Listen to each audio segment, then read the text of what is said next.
नमस्कार प्यारे बच्चों, आप सभी का स्वागत है। मैं डॉक्टर दिनेश कुमार पांडे। तो आज हम लोग सीडीपी के अंतर्गत बाल्यावस्था और जिसके अंतर्गत बाल्यावस्था की विशेषताएं क्या हैं प्रमुख, और बाल्यावस्था में शिक्षा का स्वरूप कैसा होना चाहिए, इसके बारे में हम लोग अध्ययन करेंगे। और बाल्यावस्था से आपको एक प्रश्न या कभी कभी दो प्रश्न यहाँ से मिल जाते हैं। तो चलिए चलते हैं सीधे टॉपिक की तरफ। तो आज का हमारा जो टॉपिक है वह है बाल्यावस्था। तो बाल्यावस्था या चाइल्डहुड की बात करें तो सामान्यतः जो इस अवस्था का आयु क्रम माना जाता है वह 6 से 12 वर्ष का होता है। वहीं हरलॉक महोदय, हरलॉक की परिभाषा के अनुसार हम कहें तो उत्तर बाल्यावस्था, इन्होंने क्या कहा है इसे, उत्तर बाल्यावस्था। तो उत्तर बाल्यावस्था में आपका जो क्रम इन्होंने बताया कि वह 6 वर्ष से प्रारंभ होकर और 11 से 12 वर्ष के मध्य तक ये आपका चलता है। अर्थात ये कहें कि बाल्यावस्था हमारी सामान्यतः 6 से 12 वर्ष की है। हरलॉक की परिभाषा को देखें तो बाल्यावस्था का जो आयु क्रम है वो 6 से 11 या 12 वर्ष के मध्य की होती है। यह अवस्था विभिन्न उपनामों से भी जानी जाती है। जैसे इस अवस्था को हम निर्माणकारी काल भी कहते हैं। निर्माणकारी काल, यहाँ पर बच्चे में जो भी विचार उत्पन्न हो जाते हैं, जो रुचियाँ, प्रतिमान आदि निर्मित होते हैं, उसे परिवर्तित करना कठिन होता है।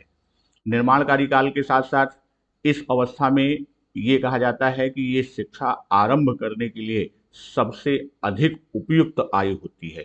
तो शिक्षा आरंभ करने के लिए इसीलिए शिक्षा शास्त्रियों ने इसे प्रारंभिक विद्यालय की आयु कहा, अर्थात एलिमेंट्री स्कूल एज, प्रारंभिक विद्यालय की आयु। तो यहाँ पर इस काल में अर्थात इस अवस्था में बालक में क्या होता है कि सामाजिकता की भावना विकसित होना शुरू हो जाती है। यानी बच्चा सामाजिक संबंध स्थापित करने के लिए वह प्रबल भाव दिखाई देता है। तो वे अपना क्या करते हैं, अलग अलग समूह बनाते हैं। इसीलिए मनोवैज्ञानिकों ने इस अवस्था को समूह की आयु या गैंग एज कहा है। इसे समूह की आयु या इसी को गैंग एज कहा है। इसके साथ साथ इस अवस्था में बच्चों के अंदर काफ़ी स्फूर्ति होती है, चुस्ती होती है, अर्थात उनमें स्मार्टनेस दिखाई देती है। तो इस अवस्था को चुस्ती की आयु या स्फूर्ति की आयु भी कहते हैं। चुस्ती की आयु या स्फूर्ति की आयु, अर्थात इसे स्मार्ट एज भी कहते हैं। साथ ही साथ इस अवस्था में बालक खेलकूद में व्यस्त रहता है, वह लापरवाह दिखाई देता है और हमेशा खेलकूद में भाग दौड़ में होने के कारण अक्सर गंदा भी दिखाई देता है। इसलिए इसे गंदी आयु या डर्टी एज भी कहा गया है। गंदी आयु या डर्टी एज, मनोवैज्ञानिकों ने इसे डर्टी एज या गंदी आयु भी कहा है। तो इस तरह हम बात करें अगर बाल्यावस्था का, तो देखा जाए तो यह बहुत ही महत्वपूर्ण काल है, क्योंकि यहाँ से क्या होता है, बच्चा शिक्षा का प्रारंभ करता है। इसीलिए इसे प्रारंभिक विद्यालय की आयु कहा गया। यह उसका निर्माणकारी काल है। समूह की आयु, गैंग एज, अर्थात सामाजिक भावना या सामाजिक संबंध अपने अलग अलग समूह का निर्माण करता है, इसीलिए इसे गैंग एज या समूह की आयु कहा गया। चुस्ती की आयु, क्योंकि इस अवस्था में खेल कूद की वजह से वो बिल्कुल स्फूर्तिवान रहता है, चुस्ती से पूरा लबरेज रहता है, तो इसे स्मार्ट एज या चुस्ती या स्फूर्ति की आयु कहा गया। और खेल कूद तथा भाग दौड़ में व्यस्त होने के कारण इस अवस्था में बच्चा क्या होता है, अक्सर गंदा रहता है, लापरवाह रहता है, इसीलिए इसे गंदी आयु या डर्टी एज कहा गया है। अब हम बात करते हैं बाल्यावस्था की प्रमुख विशेषताएं क्या हैं। बाल्यावस्था की प्रमुख विशेषताएं।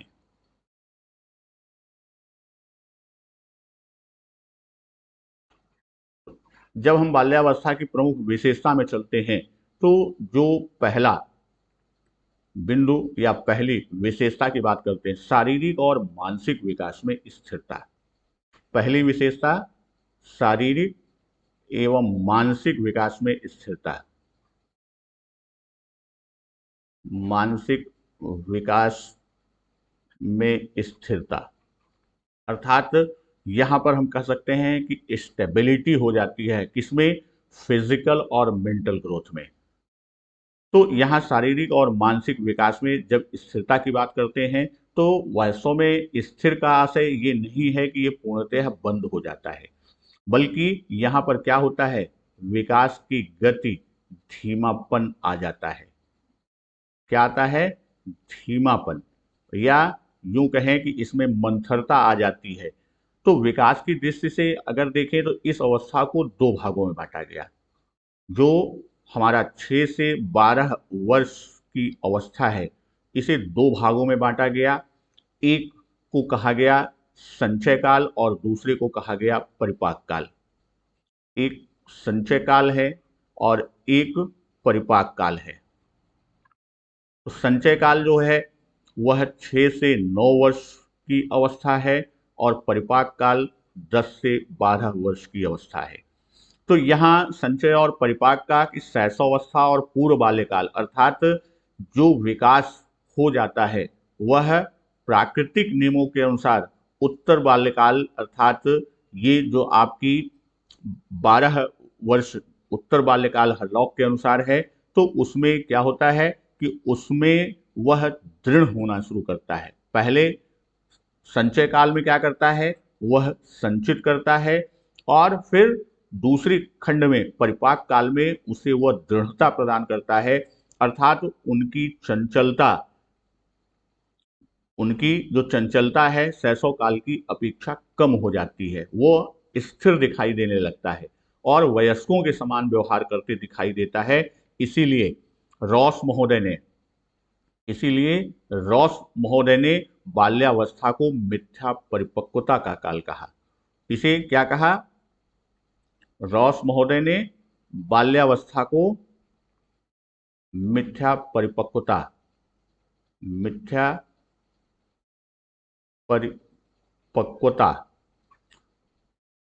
का बताते हुए कहा कि शारीरिक और मानसिक स्थिरता बाल्यावस्था की सबसे बड़ी विशेषता है। जो मिथ्या परिपक्वता की बात करें या इसी को कहते हैं सूडो मैच्योरिटी, इसी को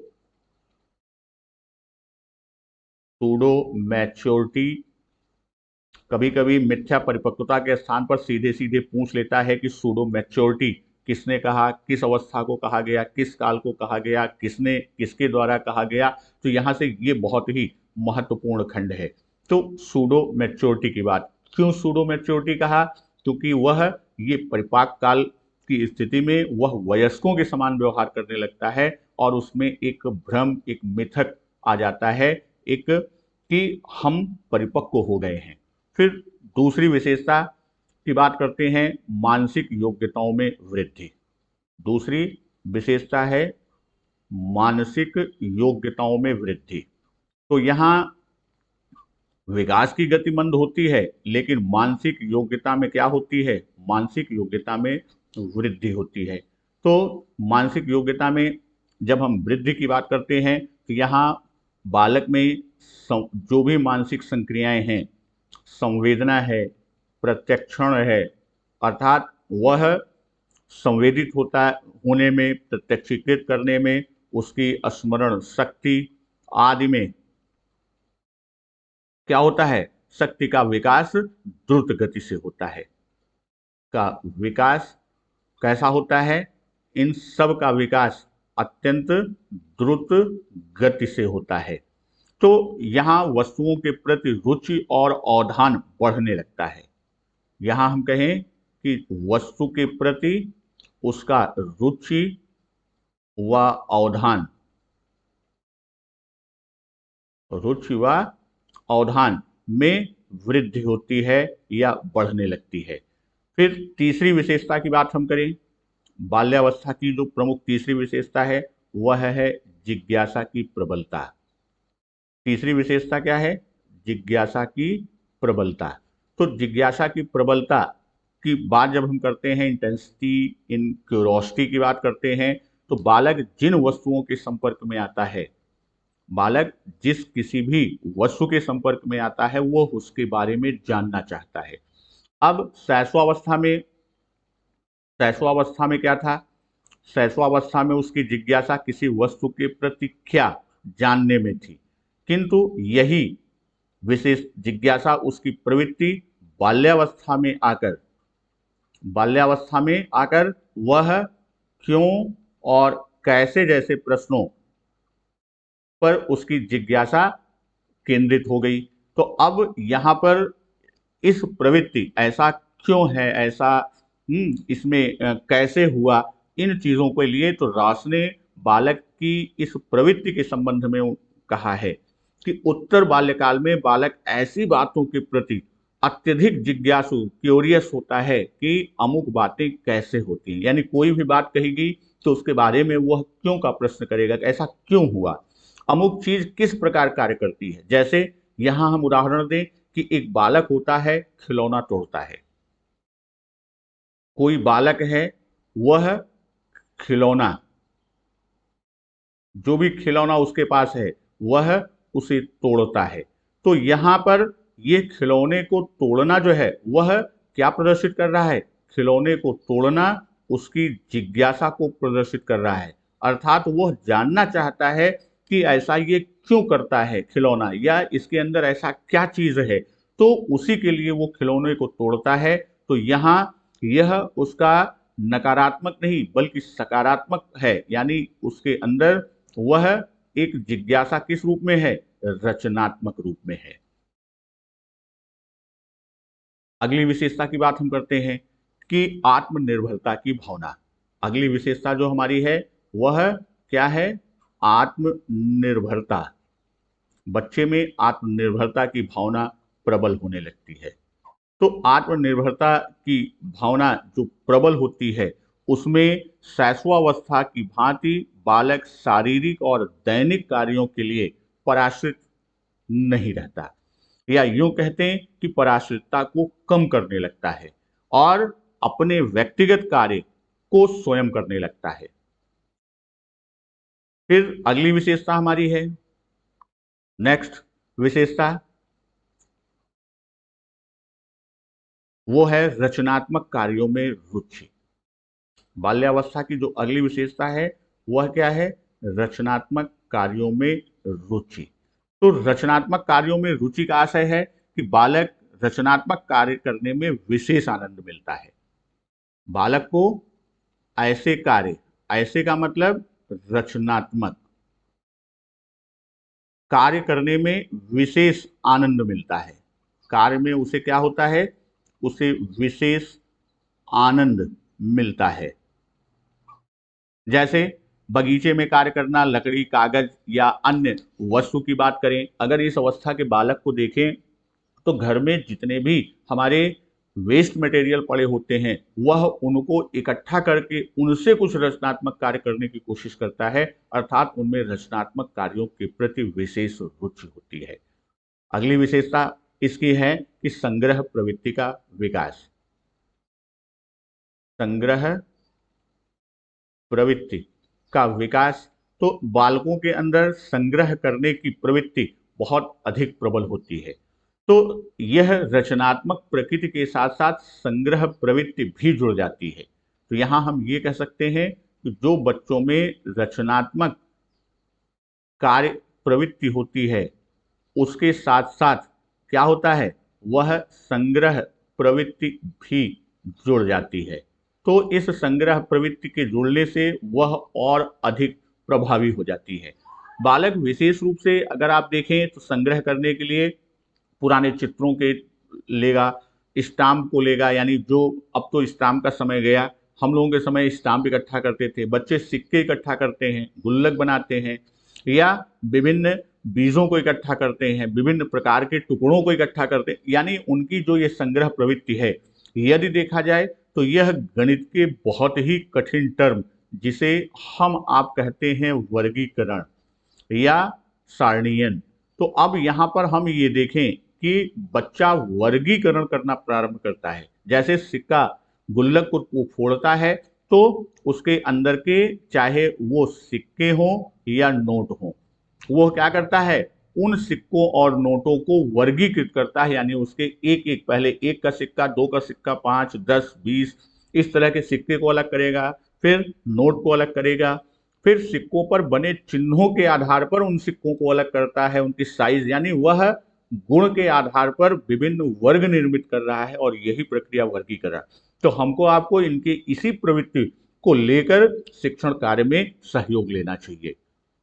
अगली विशेषता हमारी बाल्यावस्था से संबंधित वो ये है कि सामूहिक प्रवृत्ति की प्रबलता।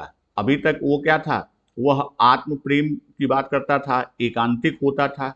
अब उसके अंदर किस तरह की प्रवृत्ति है, सामूहिक प्रवृत्ति की प्रबलता का अभ्युदय होता है। तो सामूहिक प्रवृत्ति की प्रबलता की जब हम बात करते हैं, तो सामूहिक प्रवृत्ति के अंतर्गत जब आप बात करेंगी, तो इस समय बालक अपना अधिक से अधिक समय वो क्या करता है, बालक अपना अधिक से अधिक समय, अधिक से अधिक समय वह दूसरों के लिए रखता है, दूसरों के लिए। तो यहां पर जो अधिक से अधिक समय वो दूसरों के लिए करता है या दूसरों के साथ व्यतीत करने के लिए करता है, तो यहां सामूहिक भावना की अधिकता के कारण नैतिक मान्यताओं को, जिनसे उनका आचरण नियंत्रित होता है, उन्हें वह समझने लगता है। रास महोदय ने इसी प्रवृत्ति के ऊपर अपने विचार दिए थे कि बालक प्रायः अनिवार्य रूप से किसी न किसी समूह का सदस्य बन जाता है, और जो अच्छे खेल खेलने और ऐसे कार्य के लिए नियमित रूप से एकत्र होते रहते हैं, और साथ ही साथ इन जिसके बारे में बड़ी आयु के लोगों को भी कुछ नहीं बताया जाता। यानी ये आपस में सारी बातें कर लेंगे, सारे नियम बना लेंगे, सारी चीजें कर लेंगे, लेकिन वो बड़े लोगों तक बात को नहीं पहुंचने देते। अगली विशेषता, जब हम किसकी बात करते हैं, बाल्यावस्था की, तो बहिर्मुखी प्रवृत्ति का विकास। इस अवस्था में बच्चे में क्या होता है, बहिर्मुखी प्रवृत्ति का विकास होता है। शैशवावस्था में बालक कैसा था, शैशवावस्था में बालक अंतर्मुखी था। तो शैशव काल में बालक कैसा होता है, अंतर्मुखी। शैशव काल में बालक की प्रवृत्ति कैसी होती है, बालक की प्रवृत्ति अंतर्मुखी होती है। वहीं बाल्यावस्था की बात हम करते हैं, तो बाल्यावस्था में वह अपने में ही रुचि न रहकर और एकांत प्रिय न होकर, बल्कि इस अवस्था में वह बाहर घूमने, दूसरे की वस्तुओं को देखने, दूसरों के विषय में जानने में रुचि रखता है। तो बहिर्मुखी होने के कारण वह अपने को समायोजित करता है। तो यहाँ पर बालक की प्रवृत्ति कैसी हो जाती है, बालक की प्रवृत्ति बहिर्मुखी हो जाती है, और वह समाज में अपने को क्या करता है, समाज में अपने को समायोजित कर लेता है। अगली विशेषता,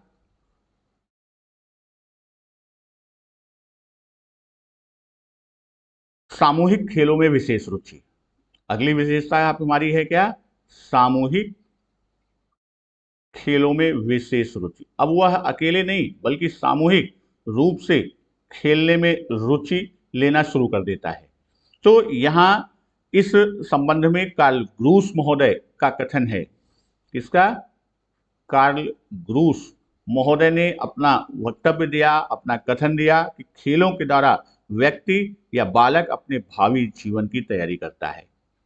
इन्होंने कहा कि खेलों द्वारा बालक अपने भावी जीवन की तैयारी करता है, अपने भावी जीवन की तैयारी करता है। यानी खेल के माध्यम से वह जीवन की कठिनता को दूर करता है, खेल के माध्यम से वह आगे की पूरी रणनीति तैयार करता है, नियम निर्माण करने की प्रक्रिया में आ जाता है, अपनी बातों के आदान प्रदान में आ जाता है, यानी वह जीवन से संबंधित सभी पक्षों की तैयारी खेलों के द्वारा ही करता है। यही स्टेनले हॉल महोदय ने अपने विचार दिए थे कि बालक के खेल उन कार्यों की पुनरावृत्ति है जो सृष्टि के प्रारंभ में उनके पूर्वज करते आए हैं। ये स्टेनले हॉल महोदय ने, वही स्पेंसर महोदय ने अपने विचार दिया खेल के बारे में कि बालक खेल के द्वारा अपनी अतिरिक्त शक्ति का व्यय करता है, जो उसकी एक्स्ट्रा एनर्जी होती है वह उसका क्या करता है, व्यय करता है। इसके बाद नेक्स्ट विशेषता की हम बात करें तो अगली विशेषता हम कहेंगे कि इस अवस्था में बच्चे में सुषुप्त काम प्रवृत्ति पाई जाती है। बच्चे में कैसी प्रवृत्ति होती है, सुषुप्त काम प्रवृत्ति, अर्थात यहां पर बच्चा क्या होता है, वह काम प्रवृत्ति से हट जाता है, क्योंकि वह खेलों में व्यस्त रहता है तो उधर उसका ध्यान ही नहीं जाता और सुषुप्तावस्था में काम प्रवृत्ति जो सेक्स इंस्टिंक्ट है वो बिल्कुल सुषुप्तावस्था में चली जाती है। मनोविश्लेषणवादी जितने भी वैज्ञानिक हैं उनके अनुसार शिशु में जन्म से ही काम भावना विकसित होने लगती है और इस समय आत्म प्रेम, पितृ एवं मातृ प्रेम विरोधी ग्रंथियां विकसित होती हैं और बालक बालिका में समलिंगी प्रेम भावना का उदय होता है, अर्थात सखा भाव या सखी भाव विकसित होता है। यहां जैसे शैशवावस्था की बात करें तो शैशवावस्था में बालक में जो काम प्रवृत्ति थी वह कैसी थी, आत्म प्रेम।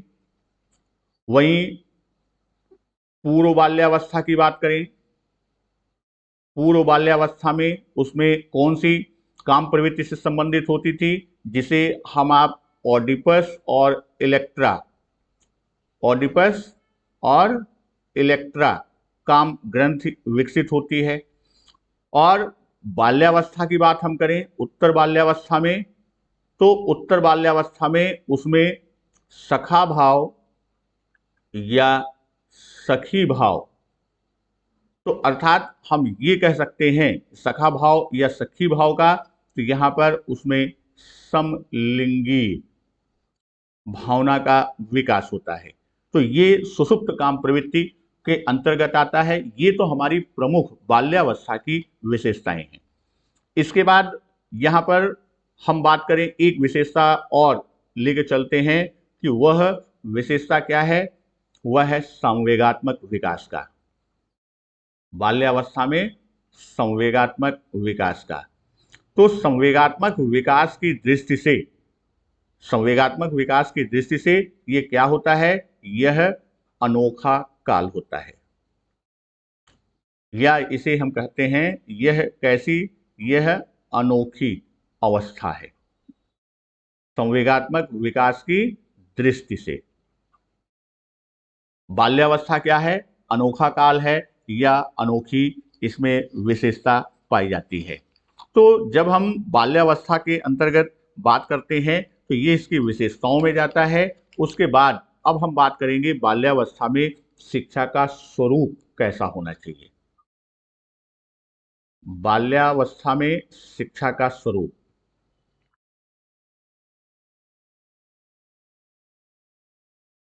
शिक्षा का स्वरूप, तो बाल्यावस्था में जब हम शिक्षा के स्वरूप की बात करेंगे तो सबसे पहली चीज क्या है, हमें ध्यान देना है कि शारीरिक विकास पर ध्यान, शारीरिक विकास पर ध्यान। क्योंकि बच्चा खेल में इतना व्यस्त हो जाता है, इतना मस्त हो जाता है कि उसे खाने पीने की सुध नहीं होती। और यहाँ ये भी कहा गया रस्तु महोदय का कथन कि स्वस्थ शरीर में स्वस्थ मस्तिष्क का विकास होता है या स्वस्थ मन का विकास होता है, और इस दृष्टि से बालक के शारीरिक विकास की उचित देखरेख आवश्यक है। उन्हें स्वस्थ रखने के लिए हमें पौष्टिक भोजन के साथ खेल कूद पर के अवसर भी देना चाहिए। दूसरा हम बात करेंगे दूसरी विशेषता कि बाल मनोविज्ञान आधारित, बाल मनोविज्ञान। तो यहाँ बाल मनोविज्ञान से आशय क्या है कि माता पिता, अभिभावक और शिक्षकों को बाल मनोविज्ञान का ज्ञान होना चाहिए ताकि वे बालक को उचित शिक्षा दे सके। क्यों? क्योंकि वह पहले बालक के व्यवहार को समझें, बालक की मन स्थिति को समझें, फिर उसके अनुसार उसके लिए शिक्षा की व्यवस्था करें। भाषा विकास पर ध्यान देना, भाषा विकास पर ध्यान, इस समय की शिक्षा व्यवस्था में हमें भाषा के विकास पर ध्यान देना चाहिए। क्यों? क्योंकि बालक के भाषा ज्ञान पर आरंभ से ही हमें ध्यान क्यों देना चाहिए? इसके लिए उनसे उपर्युक्त विषयों पर वार्तालाप करें, कहानियां सुने और सुनाएं, बाल पत्रिकाएं पढ़ने के लिए उन्हें अवसर दें या उन्हें पढ़ने के लिए प्रेरित करें। और विद्यालयों में हम क्या करें कि वाद विवाद प्रतियोगिता कराएं, कहानी प्रतियोगिता कराएं, कविता पाठ की प्रतियोगिता आदि, इस तरह से उनके हम भाषा विकास पर ध्यान दे सकते हैं। शिक्षण विधि यहाँ कैसी होनी चाहिए? जब हम शिक्षण विधि की बात करते हैं तो शिक्षण विधि में कि रुचिकर और क्रिया तथा खेल पर आधारित होनी चाहिए। ये शिक्षण विधि कैसी होनी चाहिए? शिक्षण विधि हमारी रुचिकर होनी चाहिए और क्रिया तथा खेल आधारित होनी चाहिए, क्योंकि बच्चों का खेल में विशेष मन लगता है। तो हम क्रिया और खेल आधारित शिक्षण विधि को अपनाएं तो पाठ्यक्रम नीरस और यंत्रवत ना हो, बल्कि कैसा हो? रुचिकर हो, और उसमें एक्टिविटी बेस हो, गतिविधि आधारित हो। हमें इस तरह उनके शिक्षण विधि का ध्यान रखना चाहिए। और शिक्षण विधि के साथ यानी ये चीजें कब होंगी? तो जो हमारा पाठ्यक्रम होगा उस पाठ्यक्रम को इनके अनुरूप रखना चाहिए, अर्थात बच्चों की जिसमें रुचि हो, पुस्तकों का बोझ ना हो, वह किसी प्रकार रट कर परीक्षा का अगले उसमें जाने के लिए यानी उत्तीर्ण होने के लिए प्रयास ना करें, बल्कि वह क्या करें कि वह पाठ और अपने पाठ्यक्रम में रुचि लेते हुए और गतिविधि आधारित रूप में करें। फिर अगली स्वरूप में हम बात करें खेल एवं क्रिया आधारित शिक्षण। खेल एवं क्रिया आधारित शिक्षण। खेल और क्रिया आधारित शिक्षण की जब हम बात करते हैं यानी इसके द्वारा हमें शिक्षा प्रदान करनी चाहिए कि बालक में की शिक्षा में खेल और क्रिया को महत्व दिया जाए। जितना अधिक खेल और क्रिया को उसमें हम सम्मिलित करेंगे, बालक उतना ही रुचि लेगा, उसकी रुचि जागृत होगी। और साथ ही साथ खेल और क्रिया के माध्यम से यानी खेल में क्रियाओं को संपादित कराने से बालक के शारीरिक, मानसिक, सामाजिक विकास में सहयोग मिलता है। खेल के माध्यम से वह समूह बनाएगा, अपनी बातों को दूसरों को बताएगा और दूसरों की बातों पर ध्यान देगा, उनकी बातों को सुनेगा। ये सारी चीजें क्या हैं? यह खेल और क्रिया आधारित शिक्षण की बात करती हैं। इसके बाद एक संवेगात्मक विकास पर ध्यान। हमको अगला जो स्वरूप में देखना है वह क्या है? संवेगात्मक विकास पर ध्यान। क्योंकि इस समय बच्चे में संवेगात्मक स्थिति बहुत ही अनोखी। इस संवेगात्मक विकास के लिए उनकी मूल प्रवृत्तियों की ओर उचित ध्यान, क्योंकि यहां पर हमें क्या करना है? संवेगात्मक विकास पर ध्यान हम कैसे दे पाएंगे कि मूल प्रवृत्तियों पर ध्यान देना चाहिए। मूल प्रवृत्तियों पर ध्यान, क्योंकि इन्हीं मूल प्रवृत्तियों से ही संवेग, मूल प्रवृत्तियों के आधार पर ही संवेग का उदय होता है। यानी मैकडूगल महोदय ने अपने 14 मूल प्रवृत्तियों के आधार पर 14 संवेग की बात की है। और यहाँ ये कहना कि संवेगात्मक विकास में उनकी मूल प्रवृत्ति विशेष रूप से योग देती है, तो इसलिए हमें उनकी मूल प्रवृत्तियों पर भी ध्यान देना चाहिए। संवेगों का शारीरिक और मानसिक विकास पर प्रभाव पड़ता है। इसी समय उसके अंदर अवांछित संवेग भी उत्पन्न होते हैं। तो हमें क्या करना चाहिए? जो अवांछित संवेग हैं, अवांछित संवेग जैसे ईर्ष्या, द्वेष, घृणा आदि, ईर्ष्या करना, द्वेष करना या घृणा करना, आदि, ये जो हमारी अवांछित संवेग हैं, हमें क्या करना चाहिए? इनको नियंत्रित करने की शिक्षा देना चाहिए। इनको नियंत्रित करने पर शिक्षा व्यवस्था हमको अपनाना चाहिए। उसके बाद जिज्ञासा प्रवृत्ति को प्रोत्साहन। बच्चे के अंदर जो जिज्ञासा की प्रवृत्ति है, उस जिज्ञासा प्रवृत्ति को हमको आपको क्या करना है? हमको आपको प्रोत्साहन देना है। तो यहाँ जिज्ञासा प्रवृत्ति की बात हम करते हैं। जैसे यहाँ बताया कि यहाँ बच्चे क्यों और कैसे जैसे प्रश्नों पर विशेष जिज्ञासा प्रकट करते हैं। तो यदि हम देखें कि ये क्यों और कैसे की जो हम बात करते हैं, यह उनके अंदर जो भी कार्य है, उस कार्य और कारण, उसके पीछे कौन सा कारण है, वह इनके मध्य संबंध को खोजते हैं। यानी किस कारण से यह कार्य संपादित हुआ, किस कारण से यह ऐसे हुआ, इस संबंध को खोजते हैं। तो उनके इस कार्य कारण यानी कॉज इफेक्ट रिलेशनशिप को हमको क्या करना है? हमको बच्चे की प्रवृत्ति को आगे ले जाना है, उसे प्रोत्साहित करना है। रचनात्मक प्रवृत्ति पर विशेष ध्यान। बच्चे के अंदर यह प्रवृत्ति की विशेषता होती है, तो उसके अंदर की रचनात्मकता को हमको क्या करना है? हमको आपको अपनी शिक्षण पद्धति में उपयोग करना है। जैसे बच्चे विभिन्न प्रकार के, जैसे अभी हमने एग्जाम्पल दिया कि जो घर में वेस्ट मटेरियल होते हैं उनको इकट्ठा करके वह खेल खेलता है। खेल नहीं, बल्कि वह उसकी क्रिएटिविटी को दिखाता है, उसकी रचनात्मकता या सृजनात्मकता को प्रदर्शित करता है। तो हमको आपको उसकी उसी विशेषता को अपनी शिक्षण व्यवस्था में लेके चलना चाहिए। तो यहाँ ये हमारी प्रमुख विशेषताएं थी बाल्यावस्था की, और उस विशेषताओं के आधार पर शिक्षा का स्वरूप हम कैसे निर्धारित करें, यानी शिक्षा की प्रकृति को कैसे निर्धारित करें, ये हमारे प्रमुख बिंदु थे। दोस्तों, आज यहीं पर, फिर कल मिलते हैं हम आपको किशोरावस्था के साथ। तब तक नमस्कार, वंदे मातरम।